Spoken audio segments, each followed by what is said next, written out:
안녕하십니까. 생생매거진 오늘 박은정입니다. 바람직한 국회의원상, 여러분은 뭐라고 생각하십니까? 중소기업 중앙회 대구지역본부가 지역 중소기업 최고 경영자들에게 물었습니다. 소통하는 국회의원을 바람직한 22대 국회의원상으로 꼽았는데요. 이어서 정직한 의원, 청렴한 의원, 소신을 지키는 의원 순으로 나왔습니다. 지역구 국회의원의 역할이 유권자를 대변하는 일이라는 걸 감안하면 소통하는 국회의원 너무도 당연하지만 생각해보면 지역민이 국회의원을 만나서 소통하는 일은 참 드문 것 같습니다. 지역 중소기업 CEO들은 지역 국회의원의 우선 과제로 소기업 소상공인의 상권 보호와 자생력 강화, 업종별 성장을 위한 지원 등이라고 답을 했는데요. 기업인뿐만 아니라 지역민의 어려움을 잘 해결해주고 목소리를 담아내는 22대 국회의원이 되길 바랍니다. 4월 10일입니다. 국회의원 선거 오늘로 96일 남았습니다. 1월 5일 금요일 생생매거진 오늘 먼저 안동과 포항 울릉 연결해서 그곳 날씨와 소식 듣겠습니다. 안동입니다. 오늘 아침 안동 0도, 청송 영하 1도, 의성은 영하 3도로 시작했습니다. 낮 기온은 의성 10도, 그 외의 지역은 대부분 9도로 전망되고요. 하루 동안 하늘은 구름 많고 흐리겠습니다. 경북 북동 산지에는 강풍주의보가 발효 중인 가운데 농작물과 시설물 관리에 유의하시고요. 주말까지 다소 추운 날씨가 예상되는 만큼 건강관리도 잘 챙기셔야겠습니다. 청송군에서 이번 주와 다음 주 주말에 아이스클라이밍 선수권 대회와 월드컵이 잇따라 열립니다. 내일인 6일에는 청송군 주황산면 아이스클라이밍 월드컵 경기장에서 2024 청송 전국 아이스클라이밍 선수권 대회가 개최되는데요. 대한산악연맹이 주최하고 경북산악연맹이 주관하는 이번 대회는 리드와 스피드 부문 국내 선수 100여 명이 참가할 예정입니다. 이어서 7일에는 경기장 뒤편 얼음 빙벽을 등반하는 청송 아이스클라이밍 페스티벌 대회가 함께 개최돼서요. 경기 구조물이 아닌 실제 빙벽을 오르고 싶은 클라이머들을 위한 행사도 진행되고요. 대회장 내에 청송 농특산물과 관광지를 소개하는 다양한 전시 행사도 마련돼 있어 관람객들에게 다양한 볼거리가 제공될 예정입니다. 선수권 대회와 페스티벌 대회에 이어 다음 주에는 2011년부터 청송에서 진행돼 온 청송 아이스클라이밍 월드컵이 개최되는데요. 월드컵 대회는 다양한 이벤트와 축하 공연도 진행이 된다고 하니까요. 관심 있으신 분들은 이번 주말과 다음 주 주말에 청송 방문해 보셔도 좋겠습니다. 지금까지 안동이었습니다. 이어서 포항입니다. 오늘은 큰 일교차에 유의하셔야겠습니다. 아침 기온 2도로 시작해서 낮에 13도까지 오르면서 평년 수준을 5도가량 웃돌겠습니다.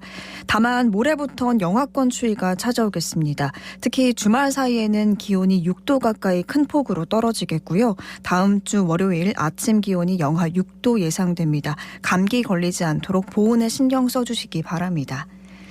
포항 지진 피해 위자료 청구 소송 1심 판결 이후 소송 대란이 벌어지고 있는 가운데 포항 지진 범시민 대책본부가 소송에서 소외되고 있는 사회적 약자들을 위해 법원이 소송 구조 제도를 적용해야 한다고 주장했습니다. 이 제도는 소송 비용을 부담할 경제력이 부족한 사회적 약자 등에게 재판에 필요한 비용을 유예나 면제시켜서 재판을 받을 수 있도록 하는 제도인데요. 범대본은 어제 윤석열 대통령과 조희대 대법원장에게 포항 시민에 대한 소송 구조제도 적용을 요청하는 서한문을 전달했습니다. 특히 접수비가 없어 소송에 동참하지 못하는 생계수급 시민 등이 3만여 명에 달한다며 이 제도를 통해 국민의 기본권인 재판받을 권리를 포항 시민 모두에게 부여할 수 있을 거라며 대통령과 대법원의 배려와 결단을 요청했습니다. 한편 범대본은 지난달 중순부터 사회적 약자층에 대해 착수비를 받지 않고 소송을 대행해주는 무료 소송 착수금 제로 프로젝트를 추진하고 있습니다. 지금까지 포항이었습니다. 이어서 울릉입니다. 울릉도와 독도는 강풍주의보가 발효 중입니다. 매우 강한 바람이 불고 있는데요. 오후부터 순간 풍속 초속 20m 이상으로 바람이 매우 강하게 불겠습니다. 초미세먼지와 미세먼지도 모두 보통 수준 보이고 있습니다. 동해중부 안쪽 먼바다에 풍랑주의보가 발효 중인 가운데 서풍이 불며 바다의 물결은 1.5에서 3.5m까지 높게 일겠고요. 주말 동안에도 바다의 물결 2에서 4m까지 매우 높게 일 전망입니다. 오늘 여객선은 정상 운항합니다. 기상청이 기후변화 감시법 제정과 함께 올해 울릉도 지구대기 관측소가 세계 기상기구에 승인된 것을 성과로 평가했습니다. 울릉도 지구대기 관측소는 포항과 안면도, 제주도 고산에 이어 국내 4번째 지역급 관측소로 승인됐는데요.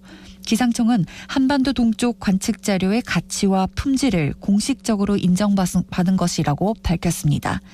10월 제정된 기후변화 감시 및 예측 등에 관한 법률이 내년 10월 25일 시행을 앞두고 준비 강화에 나섰는데요. 올해 제정된 기후변화 감시법은 기후변화 감시를 위한 관측망 구성과 기후변화 예측 정보의 관계부처 공동 활용, 감시와 예측 정보의 전 주기적 활용을 규정하고 있습니다. 기상청은 기후변화 및 예측 업무에 대한 법적 기반이 강화됐기에 법률 시행 전까지 더 효과적인 지원 체계를 마련하겠다는 입장을 밝혔습니다. 지금까지 울릉이었습니다.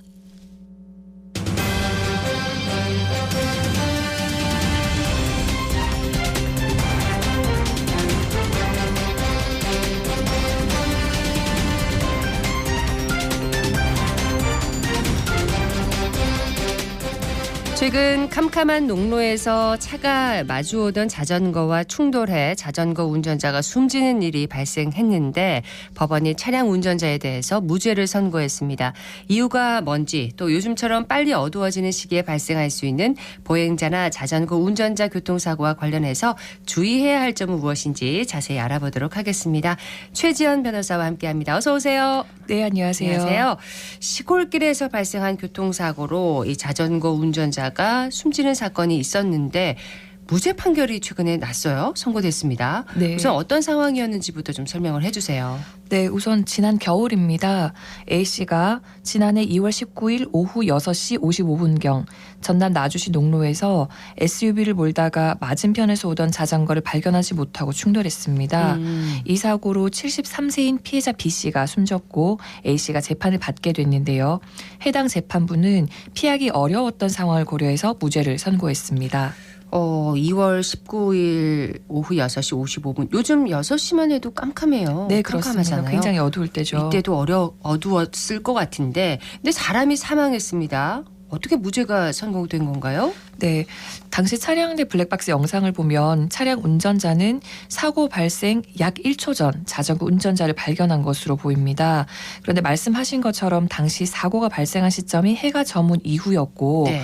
또 폭 3.7에서 4.1m의 농로에 A씨가 몰던 차량의 전조등 외에 다른 불빛은 전혀 없었습니다. 그래서 재판부는 피해자는 멀리서부터 차량의 전조등 불빛을 통해서 차량을 인지할 수 있었고 또 차량이 지나가도록 대기할 공간도 있었지만 A씨, 그러니까 차량 운전자는 충돌을 회피하기 어려웠을 것으로 보인다고 판결 이유를 설명했습니다. 그러니까 폭이 농로잖아요. 3, 4m면 정말 좁긴 좁습니다. 네. 아주 좁았고 그런데 이제 법원에서는 차량 운전자는 회피하기가 어려운 상황이었고 네. 자전거를 운전하시는 분은 미리 알 수 있었다라고 보는 거네요. 네, 불빛이 그렇습니다. 있었으니까. 네네. 야간에 발생한 이 보행자와의 교통사고에서 이렇게 무죄가 선고되거나 형량이 낮아지는 경우 종종 있어요. 네, 지역에서도 관련한 판례가 많이 나오고 있는데요.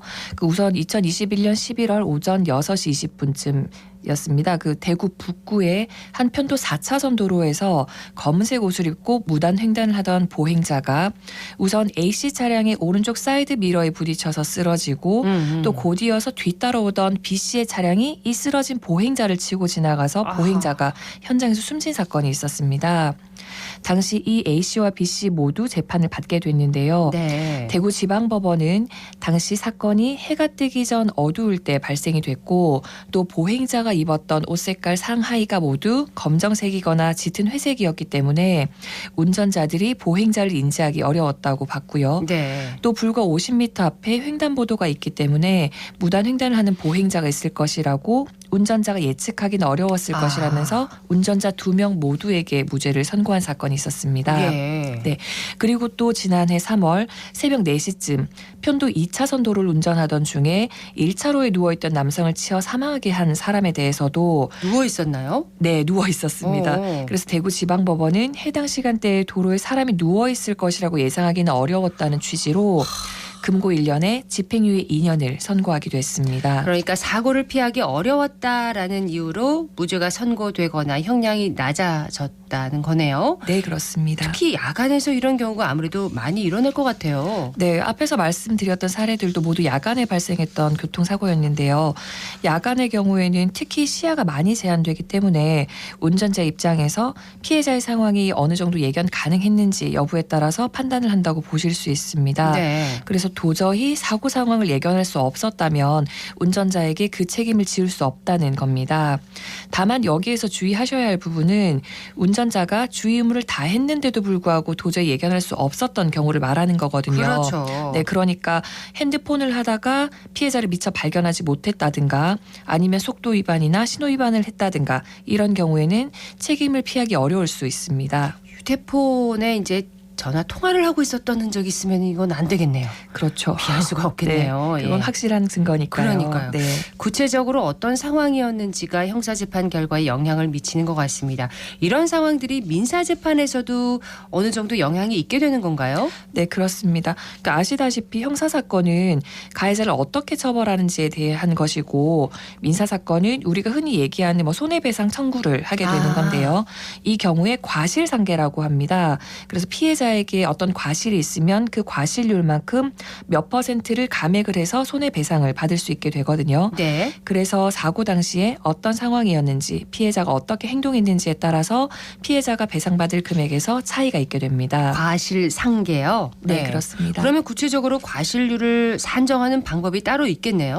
네, 그 손해보험협회 홈페이지 들어가시면 자동차 사고 과실 비율이라고 해서 그 자동차 사고의 경우에 과실 비율 인정 기준을 마련하고 있거든요. 예. 그래서 구체적인 상황을 대입해서 확인을 해 보실 수 있는데 우선 과실 비율 인정 기준의 기본 원칙은 신뢰의 원칙입니다. 실례요? 네, 앞서 말씀드렸던 것처럼 예견 가능성이 있었는가 이것이 가장 중요한 부분인데요. 네. 그 손해보험협회 기준에서는 사고 유형별, 상황별로 나누어서 판단을 하는데 자동차와 보행자의 사고의 경우에는 도로 형태와 진행 방향이 어떠했는지를 기준으로 그러니까 예를 들어서 횡단보도가 있는 도로였는지 아니면 교차로였는지 이러한 여러 형태 또 그 보행자의 진행 방향 이런 것들을 기준으로 보행자의 기본 과실 비율이 몇 %다 이렇게 정해놓고 네. 이후에 구체적인 상황을 대입해서 과실률을 산정하고 있습니다. 그러면 조금 전에 있었던 그런 경우처럼 야간도 하나의 기준이 되는 건가요? 네, 맞습니다.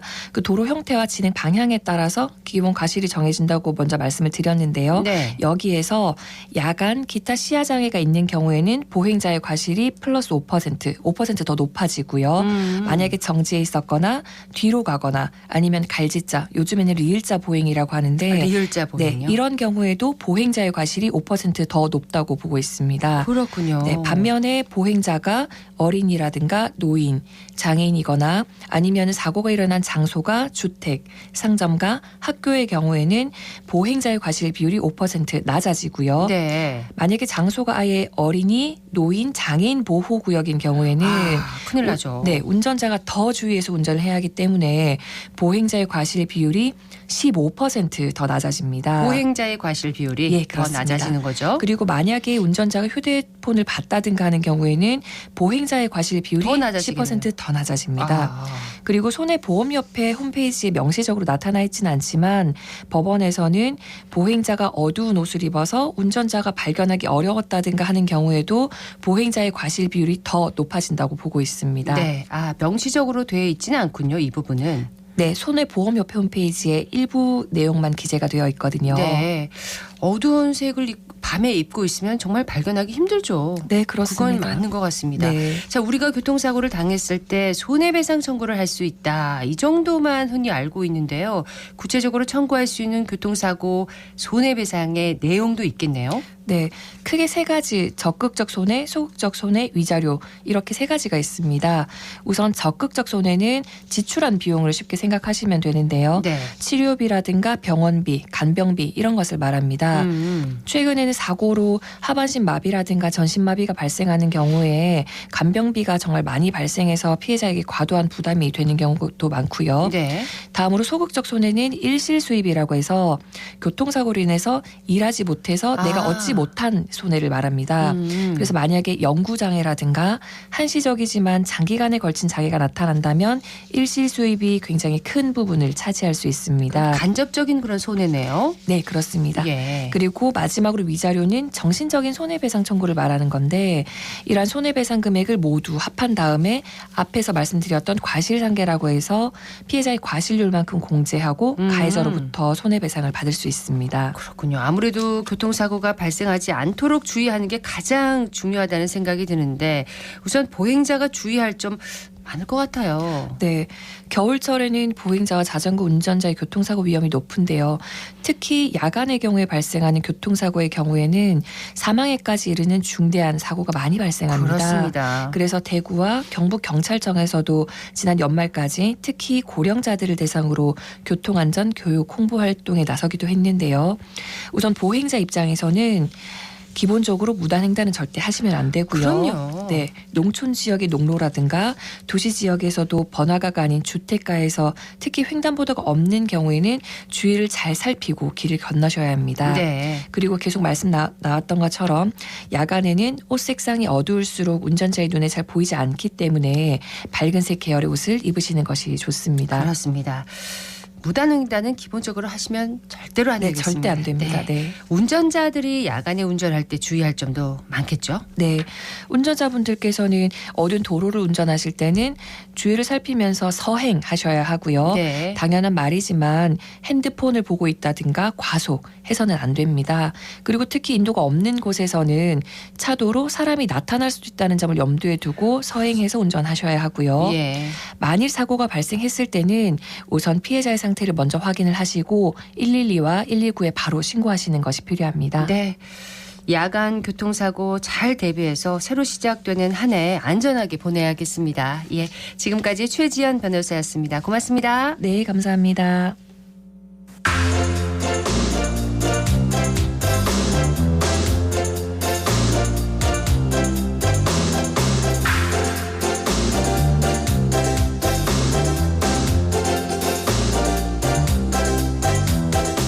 열한 시 22분 지났습니다. 지역 곳곳의 초등학교에서 신입생 예비 소집이 진행됐습니다. 아이들이 보호자와 함께 처음으로 학교에 가는 그런 설레는 날이죠. 그 현장에 박나영 리포터 다녀왔다고요? 네, 대구 지역 공립초등학교 236곳에서 지난 화요일과 수요일 이틀간 초등학교 신입생 예비 소집이 실시됐습니다. 태어나 처음 학교에 가는 아이들은 보호자의 손을 꼭 잡고 학교를 방문해 자신이 다닐 교실 이곳저곳을 둘러봤는데요. 현장의 소리를 전해드립니다. 저한테 봉투 받아가셔서 순서대로 자리에 앉아주시면 됩니다. 앉아서 취약통지서에 학부모님 연락처 꼭 적어주시고요. 개인정보 동의서, 위장전입 방지 동의서, 그리고 돌봄 신청서 작성해서 가지고 와주세요. 나이는 몇 살이에요? 7살. 7살. 다니던 유치원 이름 알아요? 아인슈타인 유치원. 아인슈타인 유치원. 엄마나 집 전화번호 알아요? 네, 안녕하세요. 저는 동덕초등학교 예비 소집 업무 담당 교사 박정은이라고 합니다. 오늘 예비 소집은 학부모님들께서 행정복지센터에서 배부받으신 취약통지서를 들고 학교로 방문하시면 각 장소별로 선생님들께서 정해져 있는 질문에 따라서 면접을 진행하시고 예비 면접에 참여하지 않은 학생들을 파악하고 계십니다. 현장에서는 면접을 진행하시는 선생님들께서 통신문으로 돌봄 수요 조사와 교육비 지원, 그리고 3월에 신입생들이 준비해야 될 준비물, 그리고 안내사항 등에 대해서 설명해 주십니다. 이제 면접 시간은 그렇게 길지 않기 때문에 면접이 끝난 학부모님들께서는 아이들과 교실 그리고 운동장 등을 살펴보고 돌아가실 수 있습니다. 초등학생 예비 소집을 이렇게 대면으로 진행하는 이유가 있다면서요? 네, 예비 소집은 아동의 소재와 안전을 확인하기 위해 대면으로 진행하는데요. 교육부의 자료에 따르면 2017년부터 작년까지 아동의 소재가 파악되지 않아 경찰이 수사에 착수한 경우가 총 8건으로 매년 평균 1.2명꼴로 나타나고 있습니다. 그렇군요. 담당자에게 자세한 이야기를 들어봤습니다. 예비 소집일 전에 보호자들께서 배부받으신 취약통지서를 들고 이제 학교를 방문하게 되는데요. 이때 참석하지 않은 아이들의 수를 파악함으로써 사전에 아동들의 안전 그리고 소재를 파악하는 데 제일 중요한 목적을 가지고 있습니다. 기본적으로 모든 취약 대상 아동들과 보호자들은 특별한 사정이 없는 한 꼭 예비 소집에 참석하여야 합니다. 그리고 일정을 조율할 수 있기 때문에 모두 참석이 가능하다라고 여겨지는데요. 그럼에도 불구하고 참석하지 않으면 학교에서 유선 연락 또는 가정 방문을 진행하여 소재 파악을 꼭 하게 되어 있습니다. 기본적으로 정해져 있는 시간 외에도 아까 말씀드렸듯이 학교와 유선을 통해서 일정을 조율하여서 오후 시간에도 참석이 가능하십니다. 예비 소집에 참석하신 학부모님들께서 주로 궁금해하시는 사항으로는 학반 배정이나 또는 필요한 준비물 같은 것에 대해서 궁금해하시는데 학반 배정은 학교마다 정해진 계획에 따라 시행된다는 것을 통신문으로 충분히 안내하고 있습니다. 그리고 준비물 같은 경우에도 1학년 학생들의 특성에 대해서 더 잘 알고 계시는 1학년 담임 선생님들께서 통신문을 작성하셔서 배부를 해드리게 됩니다. 오늘 시행된 예비 소집이 무사히 잘 마무리되어서 2024학년도에도 신입생들이 학교에서 건강한 모습으로 만나볼 수 있었으면 좋겠습니다. 신입생 예비 소집은 뭐 계속해서 진행됐었던 걸로 기억나는데 네. 코로나19 이후로는 모습이 좀 바뀌었다면서요? 네, 최근 실시되는 신입생 예비 소집은 예전처럼 모두가 함께 모여 진행하는 집합 소집이 아니라 시간대를 정해서 그 시간 안에만 등록하면 되는 분산 등록 방식으로 바뀌었습니다. 다 같이 모여서 이렇게 뭐 강당에 모여서 함께 이렇게 나누고 인사하는 게 아니라 네. 분산돼서 진행이 되는군요. 네, 맞습니다. 제가 방문한 대구 동덕초등학교에서는 편의를 위해 동단위로 또 생년월일 단위로 구분해서 진행됐는데요. 그렇군요. 학부모들의 이야기를 전해드립니다. 저는 10살, 8살 엄마 김채미라고 합니다. 늘봄학교 수요조사도 하고 신학기 때 필요한 물품 같은 것도 얘기를 들었고요. 그리고 돌봄학교 조사도 했습니다. 대강당에서 하게 되면 아무래도 다 이제 인원이 많다 보니까 궁금한 점이나 이런 거를 잘 여쭤보지 못할 것 같은데 이렇게 소규모로 하게 되니까 그래도 궁금한 거를 많이 물어볼 수 있고 애들도 조금 더 교실에서 하니까 적응을 더 잘할 수 있을 것 같아요. 우리 지우 벌써 이제 유치원을 졸업하고 초등학교를 입학하게 됐는데 이만큼 커준 거에 건강하게 잘 커주고 잘 해줄 수 있는 지우가 되기를 바라고 잘해주길 믿고 있습니다. 화이팅! 동덕초등학교 1학년 신입생 엄마인 이엘리아입니다. 학교에 오니까 뭔가 이게 준비물 같은 것도 뭘 준비해야 되는지 또 학교에서 뭘 준비해 주시는지 그런 걸 또 안내를 받았고요. 그리고 돌봄교실 신청하려면 어떤 게 있는지 어떤 프로그램이나 다른 게 있는 건지 전반적인 프로그램이나 이런 것들 안내를 좀 받았습니다. 상당히 좋은 것 같아요. 왜냐하면 그전에 코로나 때문에 학교 방문이 조금 제한된 게 많았잖아요. 그래서 학교라는 게 좀 미지의 세계 같은 거였거든요. 동생한테는. 근데 이번에 학교로 오면서 건물을 보기도 하고 교실에서 이렇게 생활을 하는구나. 이 공간 자체가 면접 보는 것 자체가 아이한테 상당한 이렇게 동기랄까 계기가 된 것 같아요. 긴장과 설렘을 많이 안고 왔는데 긴장보다는 설렘으로 초등학교 생활을 즐겁게 잘 해나갔으면 좋겠다고 응원하고 싶습니다. 올해 입학하는 대상자들은 몇 명쯤 되나요? 네, 올해 대구의 초등학교 입학 대상자는 2017년에 출생한 만 6세 아동과 전년도 미취학 아동을 포함해 16,900여 명인데요. 네, 지역의 2023년에 비해서는 19,300여 명에 비해서는 12% 넘게 감소했습니다. 지금 뭐 저출생이 사회적인 그런 문제잖아요. 입학하는 아동 수가 계속 줄고 있네요. 네, 내년에도 학생 수가 빠르게 줄어들 것으로 예상이 되는데요. 이런 저출생 등의 이유로 학생 수가 줄어들면서 소규모 학교가 늘고 통폐합이 진행되고 있다고 합니다. 앞으로 학생들의 이런 학습권 보장을 위한 다양한 대책이 필요해 보입니다. 그렇습니다. 오늘은 현장 리포터에서 초등학교 신입생 예비 소집 현장을 소개해드렸습니다. 박란 리포터 소식 잘 들었습니다. 네, 고맙습니다.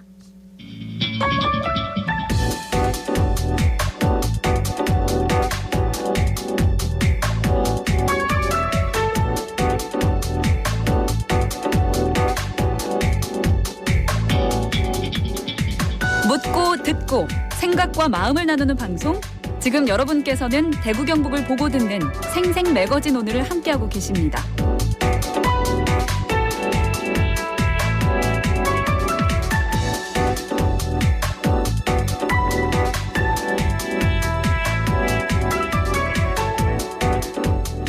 생생매거진 오늘 금요일 순서 함께하고 계십니다. 11시 30분 지나고 있습니다.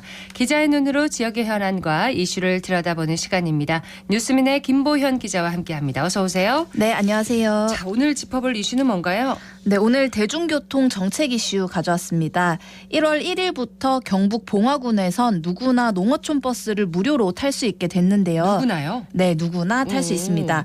이 무상교통의 정책 효과가 뭔지 좀 짚어보고 대구 경북의 대중교통 정책 전반도 함께 전해드리겠습니다. 농어촌 버스 무료 운행 짚어보겠습니다. 봉화군보다 청송이 먼저 시행한 정책이라면서요? 네, 맞습니다. 이 농어촌 버스 무료 운행이 경북 청송, 전남 완도에 이어서 봉화군이 전국에서 세 번째로 시행을 시작했는데요. 이 봉화군민과 봉화를 찾은 관광객 등 연령이나 소득 수준, 주소지, 자격 조건 상관없이 누구나 버스를 무료로 이용할 수 있습니다. 예. 다만 무료로 이용할 수 있는 버스는 봉화군 지역에서만 운행하는 노선에 해당하고요. 인근인 영주, 영양, 태백, 안동을 경유하는 노선은 제외됩니다. 봉화군 안에서만 운행하는 노선. 네, 맞아요. 네. 좋은 점은 또 관광객들도 이용할 수 있군요. 무료로. 그렇죠. 그래서 관광객이 늘 거라는 효과도 좀 봉화군은 기대를 하고 있고요. 네. 또 봉화군이 면적이 넓은 데 비해서 군민이 3만 명 정도라고 하더라고요. 이 노령층이 또 많다 보니까 이동 취약계층이 적지 않은데 이번에 무료 버스를 시행하면서 이런 군민들의 이동권 문제에 도움이 될 거라고 기대를 하고 있습니다. 그러니까 우리나라에서 지금 전남에 완도군이 있고 경북에서는 청송군 다음으로 이제 봉화군에서 버스 무료 운행을 시행을 하는 거네요. 네. 청송에서 도입한 버스 무료 운행이 반응이 좋았나 봐요. 네, 이 청송이 전국에서 가장 먼저 도입을 작년 1월에 했습니다. 이 관광객이나 외지인도 물론 공짜고요. 터미널에서 기존에 발행하던 종이 승차권도 없어졌고 또 버스 출입문 앞에 있던 요금통도 모두 사라졌다고 합니다. 그러니까요. 이 청송군의 63개 노선과 18대 버스가 운행 중이고요. 이 청송군은 이렇게 버스를 무료로 운행하기 시작한 다음부터 버스 이용객이 그 전에보다 25에서 30%가량 늘어난 걸로 추산을 합니다. 하루 평균 승객이 그 전해에는 800명 정도였다면 작년에는 1,000명가량으로 늘었다고 하고요. 네. 청송군은 버스를 운행하는 청송버스에 탑승료 수익 명목으로 연간 3억 3천만 원을 지원을 하고 있습니다. 이 애초에는 청송군이 65살 이상 인구와 또 어린이 청소년만 요금을 무료로 하는 방안을 고민을 했는데 이 군민의 40%가량이 65살 인구고 네. 또 이 65살 이상 인구와 어린이 청소년을 제외한 경제활동 인구의 버스 이용률은 10%밖에 안 된다고 해요. 그래서 전면 무료 운행하기로 결정을 한 배경도 있습니다. 그래서 그 제외한 인구가 10%밖에 안 되니까 그냥 전체를 다 네. 무료로. 그쵸. 이렇게 통 큰 결정을 한 거네요. 네. 버스 전면 무료. 국민들도 물론 편리하게 이용을 하겠지만 관광객도 늘었나요? 네, 이 청송군이 이 보편복지와 경제 활성화 이렇게 일석이조 효과를 거뒀다고 평가를 하고 있습니다. 이 군 단위 버스 노선은 승객이 많지 않다 보니까 비수익 노선이 많지만 네. 이 지역에서는 또 유일한 대중교통이잖아요. 그렇죠. 군의 예산을 투입해서 보편적 교통복지를 실현하고 또 투입 예산 대비 경제 효과도 있다고 홍보를 하는데요. 실제 지난해 연말에 행정안전부가 주관하는 공공자원 개방 공유 서비스 지자체 실적평가에서 최우수로 선정이 되기도 했습니다. 그러니까 올해도 봉화에도 이 정책이 반영된 걸 보면 농어촌에서는 이 정책의 효과가 아주 의미가 있다. 이렇게 보고 있는 것 같습니다. 그렇죠. 이 지역 소멸 위기에 놓인 농어촌 지역에서는 이런 무료 버스가 논의 중이거나 확산 중이라고 볼 수 있을 것 같은데요. 전남 완도군이 지난해 9월부터 이 관내 69개 노선과 버스 35대 전부를 무료로 운행하기 시작했고요. 네. 앞서 말씀드린 것처럼 봉화군도 올해 1월부터 이 버스 무료 운행을 시작을 했습니다. 봉화군은 농어촌의 인구 유출 속도를 줄일 수 있을 것으로 아무래도 가장 우선적으로 기대를 하고 있고요.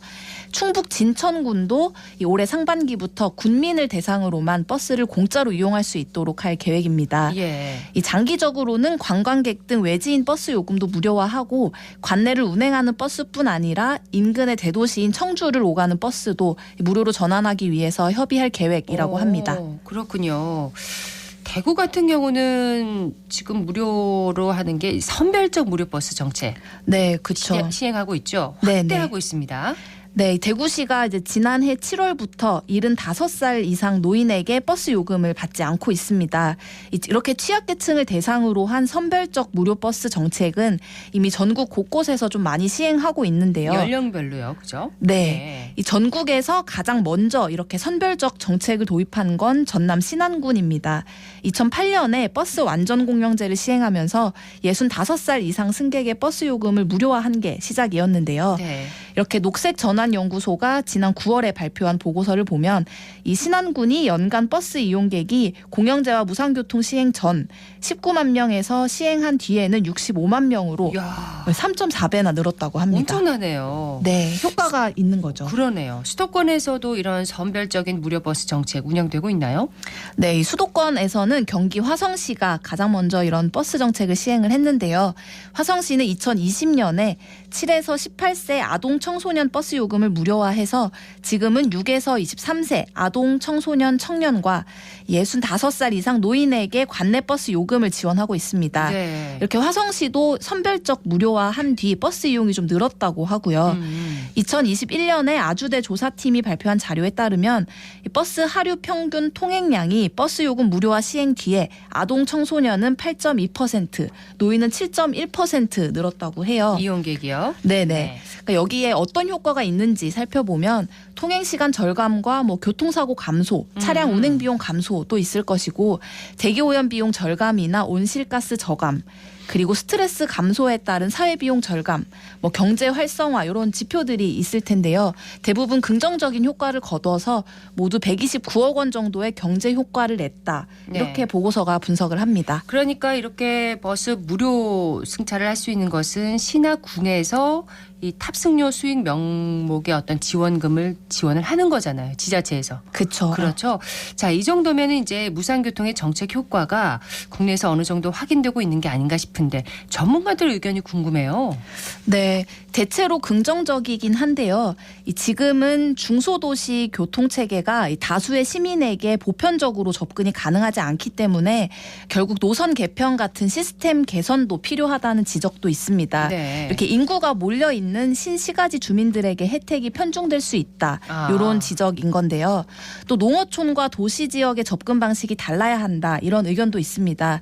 녹색전환연구소는 농어촌의 무상버스가 복지 서비스의 성격이 강하다면 도시에서는 교통 시스템, 도시 계획, 기후위기 대응이라는 좀 다층적인 정책 목표 달성을 위해서 더 적극적으로 무상교통을 고민할 필요가 있다. 이렇게 분석을 합니다. 같은 방향이 아니라 도시와 농어촌을 접근 방식을 좀 달리해야 한다. 그렇죠. 그런 말이군요. 근데 한편으로는 대중교통 요금이 지금 전국적으로 계속 오르고 있어요. 네, 이 서울, 인천, 부산, 울산 이렇게 다 요금을 인상하고 있고 대구도 이제 오는 1월 13일부터 시내버스와 도시철도 요금을 이 교통카드 기준 250원 인상한다고 예고를 그렇습니다. 했죠. 이렇게 대구시가 버스 요금 인상을 함에 따라서 대구시 요금 체계와 연동돼 있는 경산과 영천의 버스 요금도 같이 오르게 됩니다.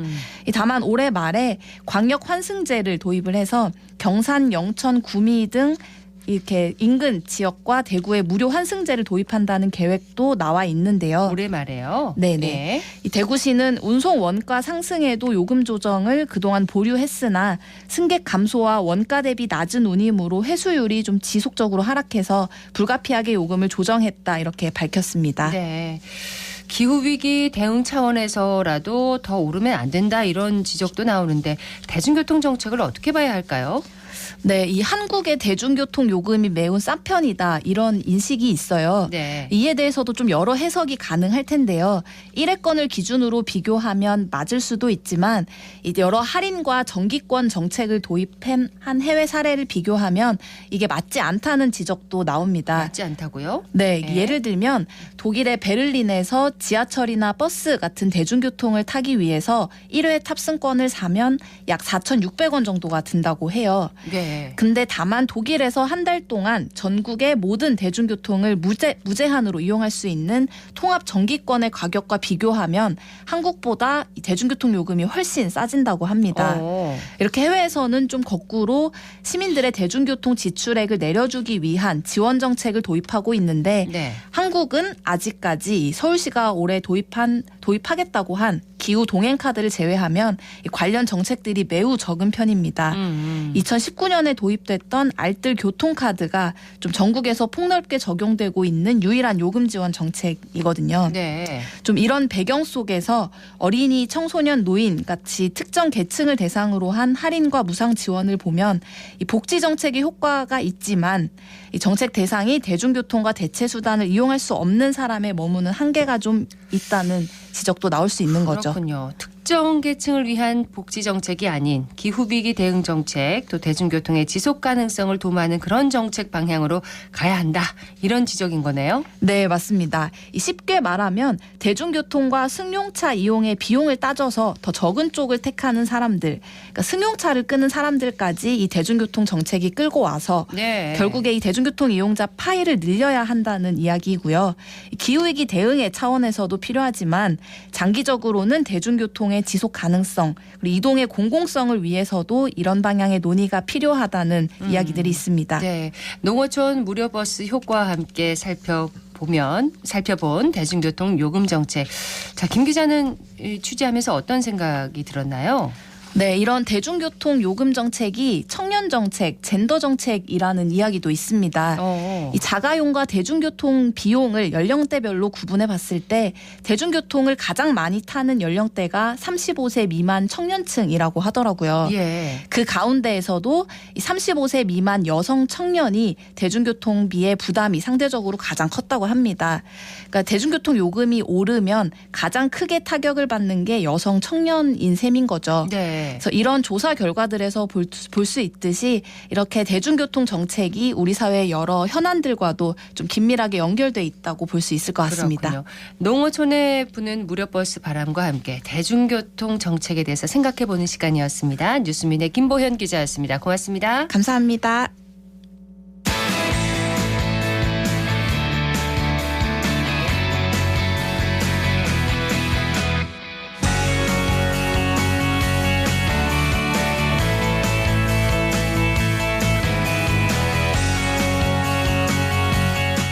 생생한 스포츠 현장 속으로 들어갑니다. 생생스포츠 대구신문 석지훈 기자와 함께합니다. 어서 오세요. 네, 안녕하십니까. 자, 갑진년 새해가 밝았습니다. 지역 프로 구단들도 좋은 기운을 받아서 올해 좋은 성과를 좀 거뒀으면 좋겠어요. 네, 과학과는 다소 거리가 있지만 이제 청룡의 해인 만큼 이제 대구 지역 구단들에게 좋으면 좋았지 좀 나쁘지는 않을 것 같습니다. 과학과는 다소 거리가 먼 것 같긴 합니다. 예, 청룡의 해인 것과 지역 구단들과 어떤 관계가 있는 건가요? 네, 이제 갑진년은 이제 푸른 용 청룡의 해잖아요. 이제 네. 공교롭게도 이제 대구의 구단들은 이제 종목을 불문하고 이제 좀 청룡과 무관하지 않습니다. 종목을 불문하고 청룡과 무슨 관계가 있나요? 네, 우선 삼성, 이제 대구 FC, 한국가스공사 이제 세 팀 모두 이제 푸른색 계열의 홈 유니폼을 이용하고 있거든요. 네. 삼성과 가스공사 파란색이 팀 컬러 맞네요. 네. 대구 FC는 하늘색이니까 역시 푸른 계열이긴 하긴 합니다. 네. 예. 또 여기에 또 감독과 선수들 중에서도 이제 용띠 스타가 적지 않은데요. 삼성의 경우 이제 박진만 감독을 시작으로 이제 토종의 에이스 원태인과 FA 자격을 획득한 김대우, 이제 포수 김도환, 이제 또 상무에서 이제 7월 저력 예정인 외야수 박승규 등이 이제 용띠 스타입니다. 네. 축구와 야구에서도 있나요? 네, 이제 축구에서는 주장단이었던 이제 골키퍼 오승훈 선수와 이제 공격수 김영준, 그리고 이제 미드필더 벨톨라가 있고요. 가스공사에서는 이제 강력 감독 대행과 이제 안세영 선수가 이제 용띠로 활약이 예고된 네. 상태입니다. 어떻게든 엮어보니까 가능은 합니다. 예, 청룡의 해 푸른색과 관련이 있고 또 용띠 그런 선수들 감독이 많은 지역 구단들 올해는 정말 좋은 성적 좀 낼 수 있기를 응원하겠습니다. 자, 야구 소식부터 좀 살펴볼게요. 삼성과 뷰캐넌의 동행 끝났습니다. 네, 그렇습니다. 이제 삼성은 최근 미국 현지에 머무르고 있는 뷰캐넌에게 마지막으로 계약안을 제시했다고 하는데요. 하지만 뷰캐넌은 이를 수용하지 않은 것으로 알려졌습니다. 자, 결국 뷰캐넌 측의 거부로 협상이 결렬됐다고 봐야 되나요? 네, 뭐 그렇죠. 이제 삼성은 할 수 있는 최선을 다한 것으로 보이니까요. 최선을 다했다. 네. 그러면 뷰캐넌의 요구가 현실적으로 좀 과했다는 겁니까? 개인적으로는 이제 뷰캐넌이 4년 동안 활약했던 것을 고려하면 엄청나게 과한 것이었다고는 보기 어려운 것 같습니다. 하지만 이제 KBO 리그에는 이제 외국인 셀러리 캡이 있기 때문에 뷰캐넌의 요구를 모두 들어줄 수가 없었던 거고요. 외국인의 계약 한도가 있나 봐요. 네, 이제 삼성이 이제 올해 외국인 선수단에 가용할 수 있는 금액은 이제 440만 달러인데요. 삼성은 이미 2명의 신입 외국인 선수 모두와 이제 신규 외국인 선수 계약 금액 상한선인 100만 달러를 다 채웠습니다. 따라서 이제 올해 뷰캐넌과 계약을 맺었을 경우 줄 수 있었던 금액은 최대 240만 달러였습니다. 네, 뷰캐넌의 몸값이 그 정도는 아니라는 건가요? 일단은 뷰캐넌은 이제 작년에 170만 달러, 2022년에 170만 달러고 예. 작년에는 160만 달러의 계약을 맺은 바가 있습니다. 작년에는 오히려 총액이 감소했잖아요. 그렇죠. 뷰캐넌이 좀 부진해서 그랬나 봐요. 또 성적과는 좀 무관하게 셀러리캡 한도 때문이었는데요.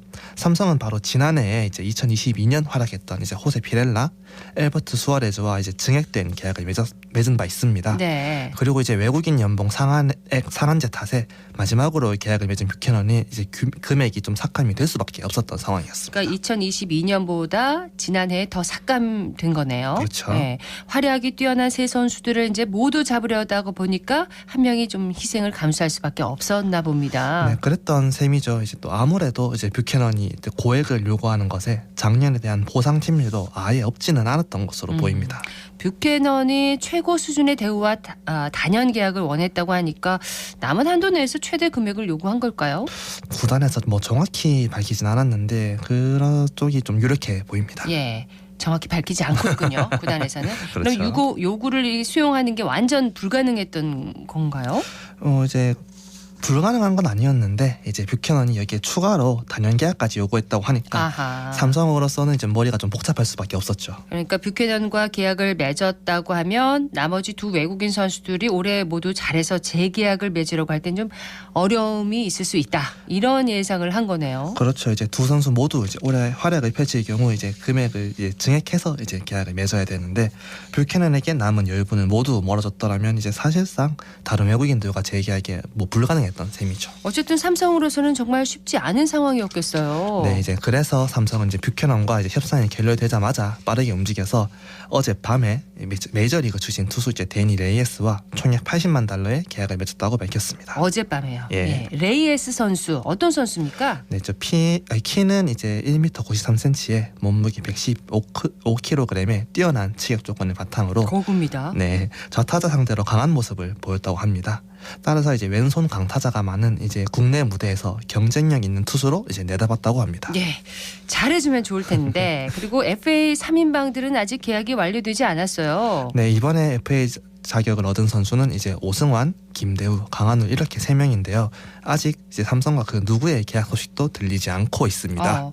다음 달 정도면 보통 전지훈련 시작하잖아요. 그렇죠. 그렇게 계약하지 않아도 괜찮나요? 네, 이제 사실상 이제 삼성도 뷰캐넌과 협상을 종료한 이유도 전지훈련에 지장을 미치지 않기 위해서였거든요. 그렇죠. 구단을 위해서도 이제 선수를 위해서도 좀 하루 빨리 좀 결론이 나야 할 것으로 보입니다. 예, 계약 소식 기대를 해보겠습니다. 자, 프로 축구 소식으로 넘어가겠습니다. 대구가 선수단을 소집해서 훈련에 들어갔어요. 네, 이제 대구는 2일부터 이제 태국 출구 전까지 대구 스타디움 보조구장 등지에서 훈련을 이제 진행하고 있습니다. 영입 소식도 들렸죠? 네, 그렇습니다. 이제 먼저 이제 유스 현풍고 출신 우선 지명 2명을 포함해서 신인 선수 8명과 계약을 마쳤고요. 또 지난해 수원FC에서 활약했던 이제 공격수 정은우 선수까지 현재 총 9명을 영입했습니다. 네, 코치진도 보강됐습니다. 네, 이제 또 대구는 괌 축구 국가대표팀 감독 출신 이제 서동원 감독과 이제 대구에서 주장을 역임했던 이제 한윤 플레잉 코치를 영입했습니다. 이들은 이제 K3로 승격한 이제 B팀을 지도할 예정입니다. 네, 여기에다가 또 수상 소식까지 전해졌어요. 네, 이제 2일 화요일 대한축구협회에서 개최한 이제 2023 KFA 어워즈가 열렸는데요. 여기서 조광래 대구 FC 대표이사가 2023 KFA 특별 공헌상을 받았고요. 황재원 선수가 0플레이어상을 각각 수상했습니다. 네, 여기까지는 이제 좋은 소식들 뿐인데 아쉬운 소식도 있다면서요. 네, 그렇습니다. 이제 FA가 되었던 주요 자원들 중에서 최영훈 선수는 계약 소식이 들려왔지만 수비수 홍정훈 선수는 아쉽게도 재계약에 실패했습니다. 아, 홍정훈 선수가 빠지면은 대구 수비의 치명타가 되는 거 아닌가요? 네, 그렇습니다. 여기에 또 조진우 선수까지 상무에 입단하면서 대구는 지난 시즌 주전 수비수 2명이 이탈한 셈입니다. 아, 뭔가 좀 불안한데. 자, 대구는 어떻게 대처할 계획인가요? 네, 우선 김강산 선수가 주전 자리를 꿰찰 것으로 보이고요. 여기에 B팀에서 이제 이원우 선수를 콜업해서 중용할 것으로 보입니다. 네. 물론 영입도 할 계획이라고 하고요. 잘 대처하기를 바라겠습니다. 자, 이어서 프로농구 소식으로 넘어갈게요. 한국가스공사 홈 6연전을 이제 마무리했습니다. 네, 이제 대구 한국가스공사 페가수스 농구단은 연말 12월 31일 이제 밤 10시 대구 체육관에서 열렸던 이제 울산 현대모비스와의 농구영신 경기에서 83대 90으로 패했습니다. 네, 이름이 재밌었어요. 네, 농구영신. 그렇죠. 예. 그리고 이제 어제 열린 안양 정관장과의 새 첫 경기에선 81대 70으로 승리를 하면서 연패를 끊어내는데 성공했습니다. 이로써 가스공사는 홈 6연전에서 2승 4패를 기록했습니다. 지금 상황 어떻습니까?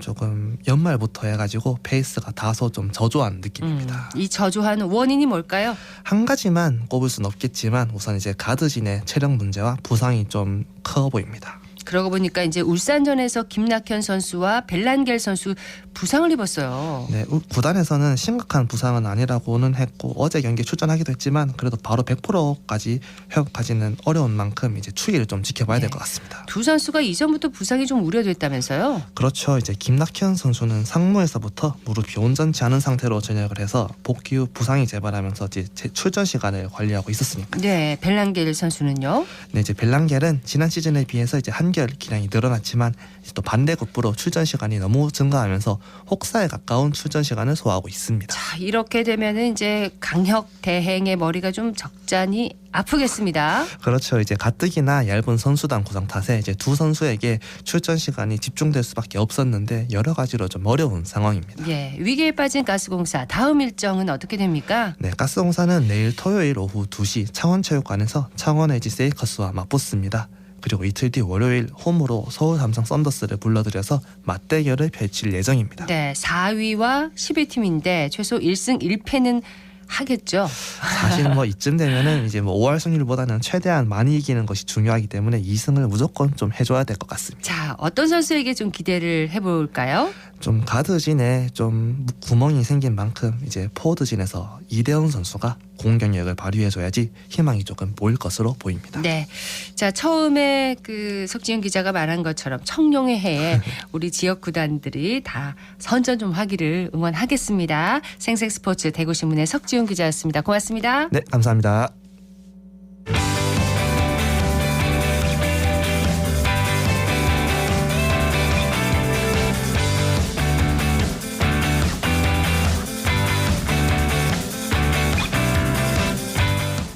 정보 클립.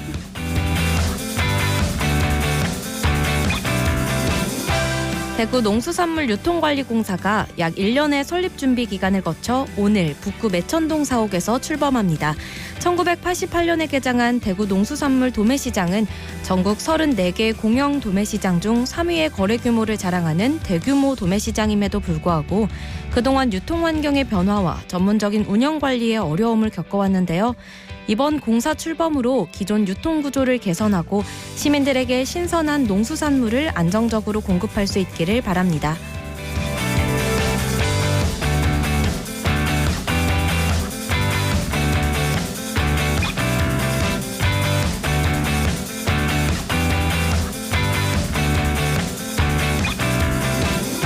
대구 중구청과 중구도심재생문화재단이 북성로 문화 플랫폼을 활성화하기 위해 북성로 예술놀이터 프로그램을 운영합니다. 이번 프로그램에는 북성로 명소 오르골 만들기, 가죽 공예 체험 등 다양한 활동을 체험할 수 있는데요. 행사는 오는 10일부터 다음 달 14일까지 매주 수요일 오후 2시 북성로 우현 하늘마당에서 진행되며 초등학생부터 성인까지 누구나 참여할 수 있습니다.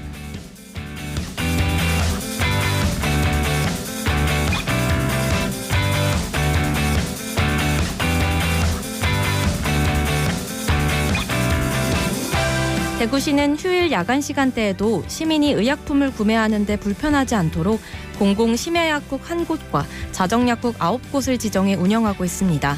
수성구에 있는 심야약국은 매일 밤 10시부터 다음날 오전 6시까지 운영하고요.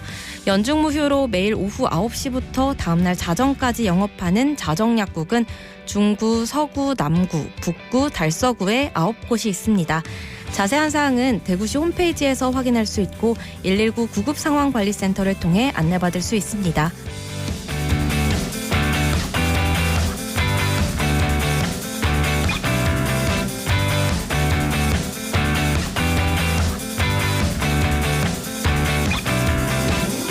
경상북도가 새마을 캐릭터 새벽이와 마을이를 누구나 쉽게 이용할 수 있도록 개방했습니다.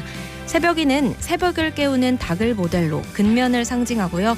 순박한 강아지인 마을이는 협동을 상징하는데요. 이번에 개방된 두 캐릭터를 사용할 때는 출처를 반드시 표시해야 하는 공공누리 사유형으로 캐릭터 이미지는 경상북도 홈페이지에서 내려받을 수 있습니다.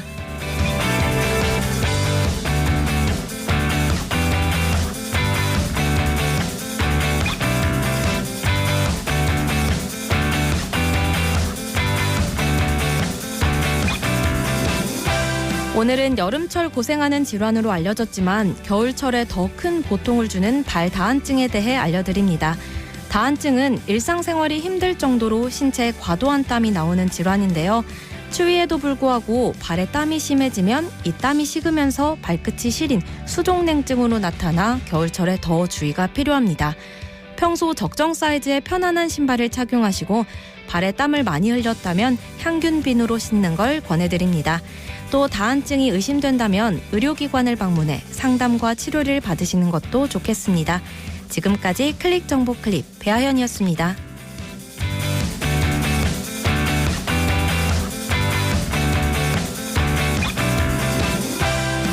오늘 아침 대구 달성군 구지에서 액화질소 누출 사고가 발생했다는 안전문자 받으셨죠? 아마 놀란 분들 많이 계실 텐데요. 다행히 인명피해 없이 상황이 종료됐다고 합니다. 대형 사고가 발생하기 전에 그와 관련된 작은 사고와 사전 징후들이 나타난다는 하인리히 법칙이 떠오르는 하루인데요. 안전에 있어서는 2번, 3번 점검하고 또 보완해 나가야겠습니다. 오늘 대구와 경북 지역은 구름 많은 날씨 예상됩니다. 낮 기온은 7도에서 13도 분포로 어제보다 1, 2도가량 높겠고요. 대기 정체 등으로 미세먼지 농도 나쁨 수준을 보이겠습니다. 아침에 기온이 큰 폭으로 떨어지면서 도로 곳곳에 살얼음이 나타나는 곳이 있던데요. 걷거나 운전하실 때 각별히 유의하시기 바랍니다. 생생매거진 오늘 여기까지입니다. 박은정이었습니다. 여러분 고맙습니다.